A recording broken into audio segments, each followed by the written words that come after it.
ასეთი პასკა ყველას გულს გაახარებს. საოცრად ფაფუკი, არომატული და ზუსტად ის გემო, რაც ბავშვობას გაგახსენებს. ჩემთან და გაგიზიარებ ყველა დეტალს ნაბიჯ-ნაბიჯ. პროდუქტები კი ორი ნაბიჯიდან მოვიმარაგე. საღდგომოდ შეგიძლია ორი ნაბიჯის აპლიკაციის დახმარებით ყველა საჭირო პროდუქტი ერთ სივრცეში. ყველაზე ბიუჯეტურ ფასად შეიძლება. გახსოვდეს, რომ პირველი შეკვეთა უფასოა. აუცილებლად სცადე, შეიძინე ზუსტად ის პროდუქტები, რასაც ვიდეოში გაჩვენებ და შენც გამოგივა იდეალური პასკა. რა თქმა უნდა, რეცეპტი აღწერაში იქნება დაწვრილებით და ვიდეოში კი შეგიძლიათ თვალი ადევნოთ, როგორ ვამზადებ. იმისთვის, რომ პასკა გამოვიდეს იდეალური, საკმარისად ნოტიო, პირველად აპარა უნდა გავაკეთოთ ძალიან კარგი.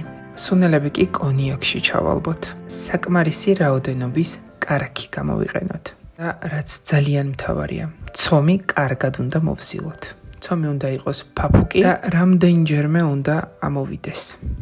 როგორც ვიდეოში ხედავთ, ძალიან ფაფუკი ცომია. ყოველთვის მეგონა, რომ პასკას ასეთ გემრიელს და ასეთ არომატულს ვერ მოვამზადებდი. ხოლმე თანხმობით, რომ საკმაოდ რთული მოსამზადებელია. ამ რეცეპტის აღმოჩენის შემდეგ მივხვდი, რომ ეს ზუსტად ის პასკებია, რომელიც ჩვენ ყველას გვჭირდება. რეცეპტს აღწერაში დაგიწერ, ზუსტად ისე მოამზადე და შეიძინე ის პროდუქტები, რაც მე გამოვიყენე. მან კი ყველას ბედნიერი აღდგომა.